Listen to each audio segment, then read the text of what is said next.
The thief cometh not, but for to steal, to kill, and to destroy.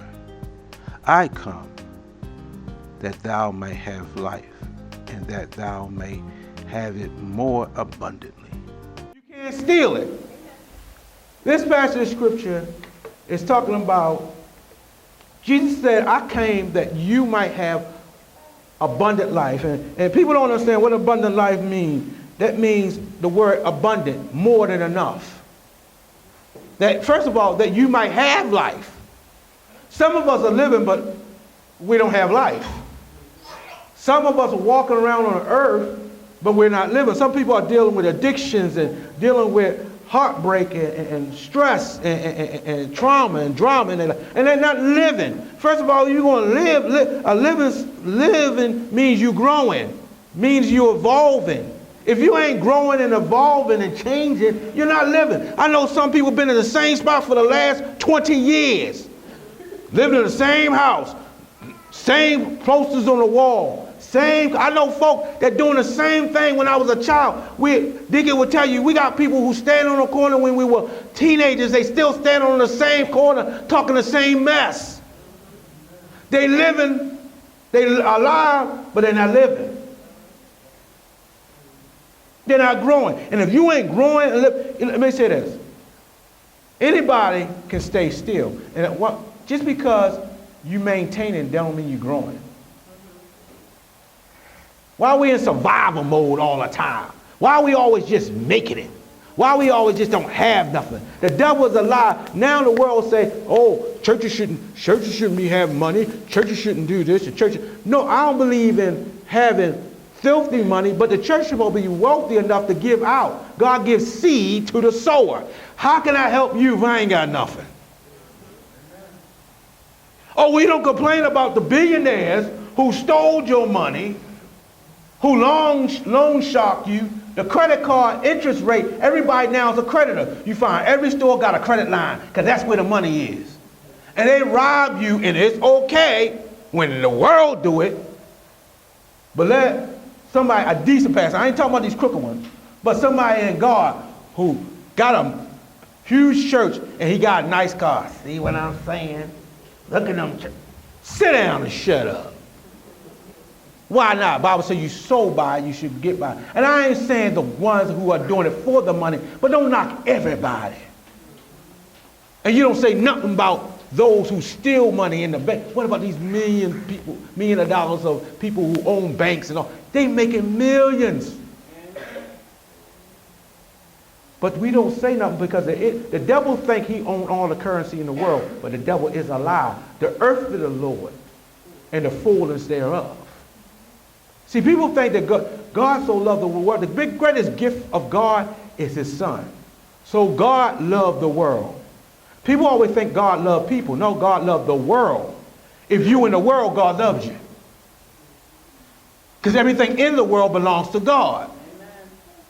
So he gave his only begotten son. The greatest gift that God can ever give is his son. Yeah. And so when we reject his son, it's not about going to hell because we do evil. Reason why hell is for our home because we reject the best gift God can give. Let me say this. Any of you, if I gave you a good gift, the best gift I could give, I worked hard and I brought a specific gift and I handed it to you and it cost me almost $1,000 and I handed it to you, you're like, oh, thanks. How would you feel? Because they didn't know that I worked late. They didn't know I stayed late hours. I made sure I didn't eat. I didn't buy myself something. I neglected myself to get this gift. And you like, okay. And just threw it on the couch. And like, I said, well, you going to open it? Or I open it later? How would you feel? You're going to get angry. You're going to get mad. I will snatch the gift and take it back. That's what we do to God every time, every year. Every Christmas, we forget God. It's Jesus' birthday, not yours. Now, here it is. We got to start. Don't let the devil steal what he took. We stole Merry Christmas. Now it's Happy Holidays. Nobody says Merry Christmas no more. Happy Holidays. I don't want to be happy, I want to have joy. Because happiness depends on what happens. Your happiness, if somebody give you something, then you're happy. If they don't give you nothing, you ain't happy. But joy, you got joy whether they give you nothing or not. If you got money or not. I'd rather have joy than happiness. That's why they call it happy hour. You're only happy for an hour. Give me joy. Give me peace. And the devil ain't going to steal that. He ain't going to steal my joy and my peace. So they stole Christmas. We happy holidays. And they stole the rainbow. The rainbow don't stand for a gay lifestyle. It stands for God's glory. I'm going to be like Skittles. We're going to take back the rainbow. Because over God's throne is the rainbow. He told Noah, I will not flood the earth anymore. And that's when you see a rainbow in the sky, that's God's promise to Noah that he'll never flood the earth anymore. And God's still giving us our promises. You can't let them steal it. You can't let them steal your peace. You can't let them steal your joy. You can't let them steal it. Because the devil comes to steal first. Here you know what something is depleting your life. It's steal. It took something that don't belong to them. It took something without authorization. Wasn't their property. Was something stealing from you? That's of the devil. Whether it's your life, whatever it's your money, whatever it's your mind, whatever it's your peace, whatever it's your joy, whatever it's your health, if it's depleting you, it's of the enemy. And if it's killing you slowly, because people think dead is instant. Dead could be slow. It could be death in a relationship, death in a marriage, death in a job when you get a pink slip. Death comes slowly. When God told Adam, you eat of the tree, you will surely die. He didn't die that graveyard dead instantly. He slowly died. But what died instantly is his relationship with God. Now his spirit man was dead. He couldn't get back with God no more. He couldn't pray no prayer. So God needed man to get back to man. That's what we call Jesus for. To get us back in a relationship. Really to get us back to our God authority. Because we had all authority in here. If it's too cold today, we should be able to have the power to say, I should have walked, instead of turning the thermostat right here, I should walk right outside and say, oh, it's 25 degrees, I want it 75. I command 75 degrees right now. I command snow right, but we don't have that authority anymore. We never supposed to meant to work by our hands, we're supposed to work by our mouths. Just speak those things out and call them out. Now we got to work by the sweat of our brows. Now we got to get up in the morning. I told him when I get to heaven, I know I ain't going to do it, but if I see Adam, I wanted to smack him. Because I ain't supposed to have gray stuff on my chinny chin chin. I'm supposed to have a whole head of hair. I ain't supposed to watch my carbs and gluten-free. If I want to eat fried chicken all day, I should not gain an inch. Now I got to watch my carb intake.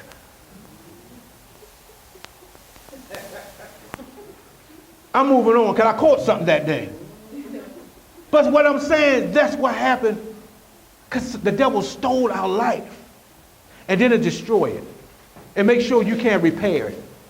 Some relationships now, some things I'm dealing with right now, I can't repair the relationship. I can't repair it.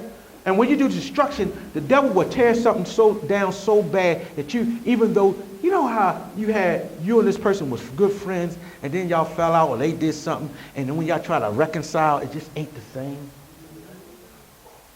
Because of lack of trust. It's something destroyed. You know, it's just, I know some people, we cool, but that how I used to jump out of bed for you now, like, nah. No, because you know, I would have done that, but when I needed you or something serious I needed, not you, I could expect somebody else. Somebody you close to, that you loan money to, went out, got up 2 o'clock in the morning because you know, the tire was flat, and when you was in trouble that's less than what they wanted, they're like, I can't do it. What? Not you. But that's the same way you feel. And that's the enemy coming to destroy something in your life. And don't let him steal it. You know, I know we saw the little Christmas special and, you know, about the Grinch that stole Christmas. Y'all, we saw that. I love it. Go see it. You'll see what really is all about. The Grinch was standing up on Mount Crumpet, looking down at the people in Whoville. They were singing, getting ready for Christmas. He got mad because he was up there with his little dog, Max. All he had was a little dog, and the dog can't talk back. He got mad at the people in Whoville because they're getting ready for Christmas. And they said they going to steal, I'm going to steal Christmas. Now you can really never steal Christ from anybody's life. You can never steal God from me. You can take my stuff, but you can't take the God out of my heart. You can't take the God in. The devil tried to steal a lot of things in my life, but he couldn't steal my God. And if I hold on to my God, you can have this stuff, because naked I was born, naked I'm going to leave. But the Grinch was up there, and he said, I'm going to come down at night, I'm going to steal Christmas. See, people I want you to understand, when the Grinch, like the devil, came down, he didn't steal the Christmas tree, the Christmas gift. He stole the couch. He stole the refrigerator, the TVs, the wham boozles and the wild woozles. He even stole the roast beast. Then he came down, and when a little girl came out, Cindy Lou Who was only the age of 2. She came up there, Santa Claus, why are you taking our Christmas gift? He lied to the little girl. He said, it's broken, baby. I'm going to take it over there and fix it and bring it back over here. The devil will lie to you. When the devil, every time the enemy take you over there, he'll keep you over there. Whatever you smoked, drank, or did, he'll say, I'll bring you back. Only God can restore the years that the cankerworm took back. The devil will never bring you back. He'll take you there. He lied to the little girl and stole everything. The devil is trying to steal everything out of your life. Don't let him take it. The devil can take everything out your life. He can take your peace. He can take some of your joy. Don't let him steal that. Let him have your stuff. The devil, let me say this. The devil is like a mobster. He will attack the things you love. Let me say this. I hate people.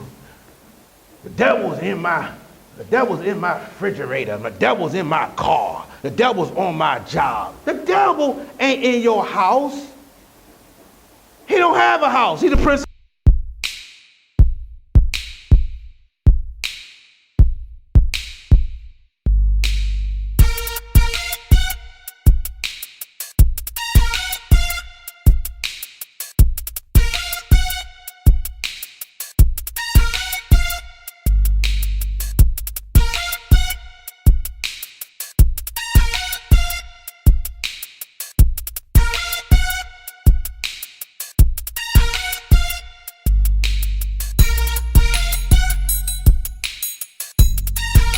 There.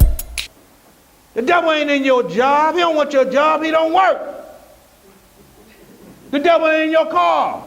He fly around. He don't need your car. But he'll attack what you need and what you love. The devil don't want your kids. But he'll use your kids. The devil don't want that crazy man or that crazy woman you married to. He trying to steal your peace. He'll attack what you love the most. But don't let him take it. Rebuke the enemy out of your house, out of your relationship, out of your marriage, off your job. Start commanding peace in your life. One time I had things going crazy in my life, and God said you're going to keep it crazy unless you command peace. I went in my house, I anointed my house, I anointed myself, I anointed everything. I said, right now I command peace in my life. And don't you know all that hell that was breaking loose stopped? He said, right now I give you all authority. Take authority back. God gave us, when Jesus died on the cross, he said, now I give you back the keys to death, hell, and the grave. Now I'll give you authority back on some stuff. You don't have to live like that. I want you to have, if I'm coming so that you may have not just salvation, because we get in, I'm saved, but I'm broke. I'm saved, but I'm depressed. No. Jesus came so we can have abundant life. We are the salt of the earth. If we ain't happy, then nobody happy. If Christians and believers are not happy, what do you think the world gonna be happy? They got fake joy. That's why I don't want to come in no snooty church and everybody all stuffy. I see some churches come in there, yeah, I'm the man of God. And let me say this. I like to have fun. If you talk to me, I ain't gonna quote 100 Bible scriptures to you. I ain't gonna have here am I going, I'm trying to meet somebody, and I'm like, yeah, we're going on a date. But in Matthew and Mark, we ain't gonna have no Bible study if I'm going on a date. See, you gotta know time and place. Bible says there's a time and place for everything. And some of these people are so phony and so fake that when you don't be one way all the time. God is unmovable. He's the same God. God don't switch up on you. The same way you see me now, the same way when I walk out this pulpit. I might say something crazy up here, and I might say something crazy to you when I'm talking to you on private. Because something wrong with me. But that's just my cork. And people say, well, Pastor, why can you say that? Because I know something wrong with all of us. When you're a baby, you got a cork. When you're a baby, you got something. We got to discover when you're a child. And you can see some curious, all right, I'm going to admit this because I know everybody ain't going to raise their hand. But you ever see some of them little kids they're young, but you can tell they got craziness in them. I remember I was at a dinner, a family dinner on the other side, and we was guests. And the family kids look weird. The kids just look crazy. But the kid, we were sitting there on a couch, and we was talking, my sponsor at the time, and I was just sitting there, and we were just talking, and this kid just actually crawled up. It's like he was like 5 or 6, crawled up